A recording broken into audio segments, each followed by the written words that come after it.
ఘోరమైన యాక్సిడెంట్ అయిపోయింది, మొత్తం మెదడు చిరిగిపోయింది. Hello guys, welcome back to our YouTube channel. So Warangal నుండి కన్యాకుమారి టు కాశ్మీర్ బైక్ రైడ్లు అయితే ఈ రోజు అయితే డే 2. మనమైతే విజయవాడ నుండి మన డెస్టినేషన్స్ వచ్చి ఒంగోలు పెట్టుకున్నాం. సో ఒంగోలు వరకు వెళ్దాం అనుకున్న లోపే ఇక వర్షం అయితే స్టార్ట్ అయిపోయింది. సో మన గురించి తెలుసు కదా, ఆ బురదలు రాయేద్రా నీ మీదనే వాటర్ పడతాయని తెలిసిన రాయేసి రకం. సో తుఫాన్ ఉందని తెలిసినా కానీ మనమైతే ట్రిప్ స్టార్ట్ చేసినాం. తుఫాన్ మనల్ని ఏం చేస్తలే అని. కానీ మధ్యలో పోతుంటే తెలుస్తుంది తుఫాన్ తీవ్రత ఎంత పెద్దగా ఉందో, మనకి ఎంత పెద్ద బొక్క పడబోతుందో నాకైతే అర్థమైపోయింది. సో అయినా కానీ ఒక్కసారి స్టార్ట్ అయినామంటే వెనుదిరిగే ఉద్దేశమే లేదు. సో అలా విజయవాడ నుండి ఒంగోలుకి వెళ్తుంటే మనకైతే విజయవాడలో వర్షం అనేది లేదు, కాకపోతే కొంచెం మబ్బులు అయితే బాగున్నాయి. సో వర్షం పడతామని ఎక్స్పెక్ట్ చేస్తున్నా.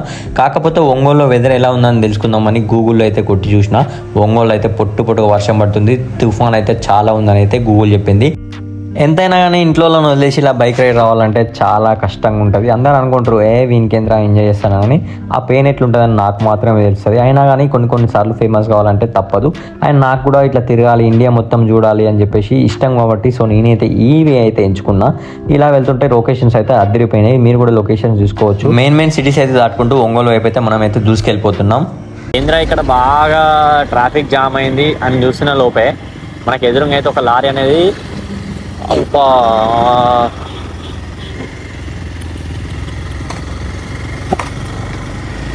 చూడు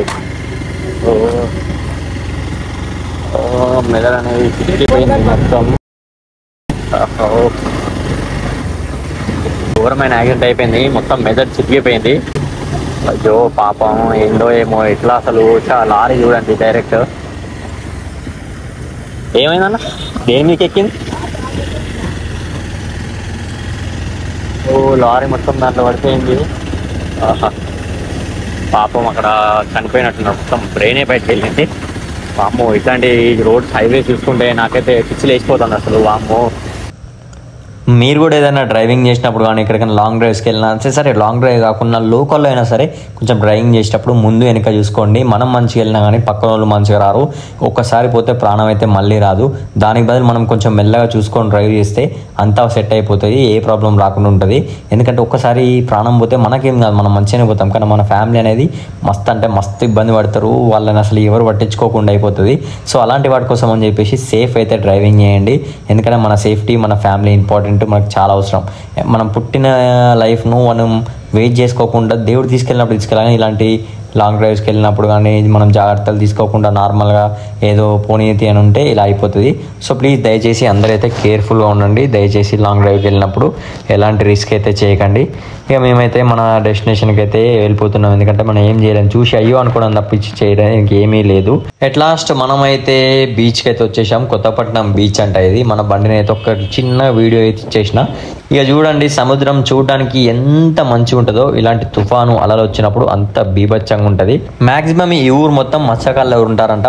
వాళ్ళు పెట్టుకునే బోట్స్ కానీ, ఈ రైడ్ కానీ, ఈ రూట్ కానీ నాకైతే చాలా ప్లెజెంట్గా అనిపించింది.